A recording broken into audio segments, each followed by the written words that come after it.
So I'm wondering why.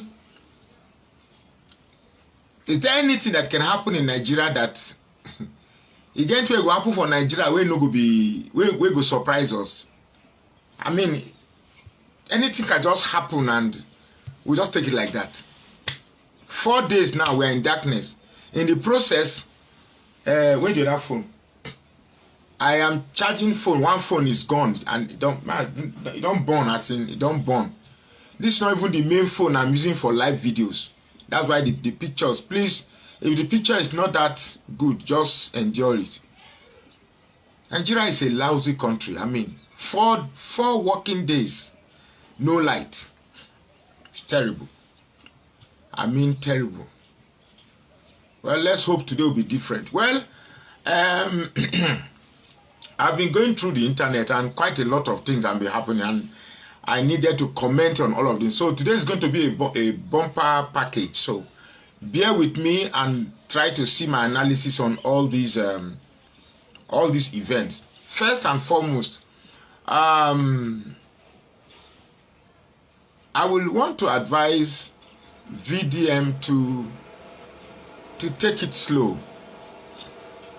Take one fight at a time. Take one fight, fight it to conclusion, or maybe 2 fights at a time.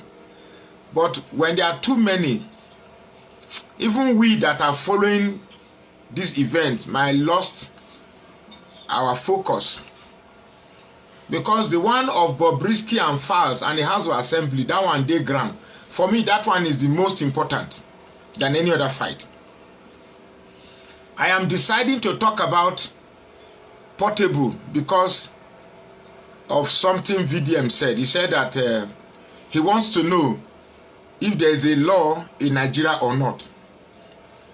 And VDM showed a video where Portable was physically assaulting somebody, a defenseless somebody who wasn't even making an attempt to retaliate because of the crowd or the support that Portable has. In a civilized country, everybody in that video is culpable in that assault. In a civilized country, everybody who did not intervene in a civilized country, all those in that video will be arrested. So the Nigerian police, having seen that video, should arrest Portable with immediate effect and subject him to answer to that assault. Whatever it is that was done to anybody, the law does not encourage anybody to take law into his or her own hands. So I implore the Nigerian police to take immediate expedited action on that video and invite Portable for an immediate interrogation. In this country, it shouldn't be that because you have no connection, because you have no power, because you don't have people who stand behind you, then people will take advantage and then subject you into untold torture. That to me was torture. So the police should immediately invite Portable. And finally, on that aspect, is it that our entertainment industry is now a place where thugs, homosexuals, and all shady characters are now converging to lure and disrespect the sanity of our minds? Because somebody like Portable, who is by every example a street urchin, is making money for being himself, speaking and talking anyhow. And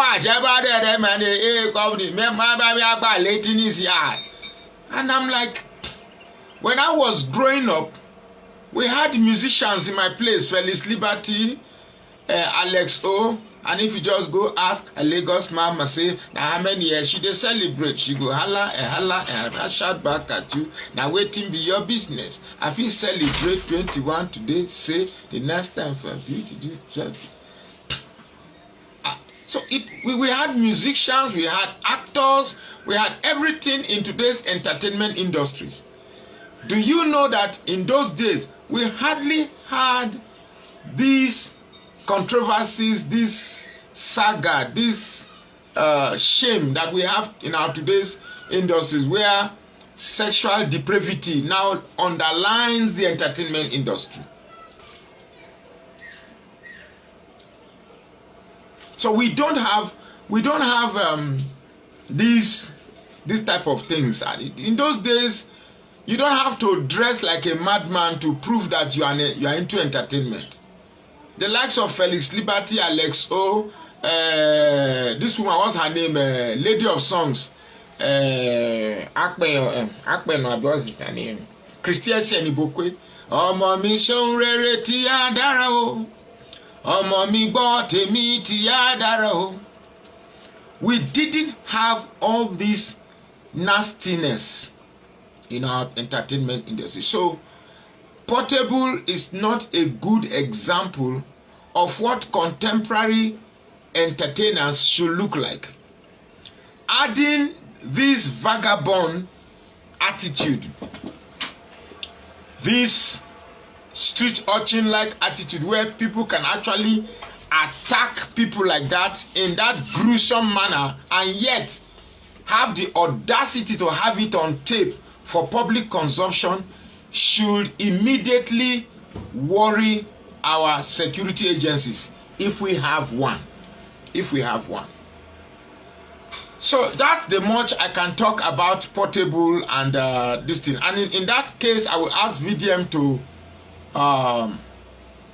to push that case to its logical conclusion. If you've done wrong, you must. We should have a country where people begin to answer for their wrongdoings. But of course, that's going to be difficult because even our president is not answering for the high momentous rigging that occurred in 2023. So why would small crimes like this answer for anything? Yes, I said it.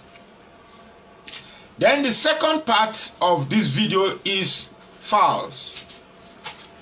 I saw Falz in a podcast for the first time reacting to the Bobrisky falana case.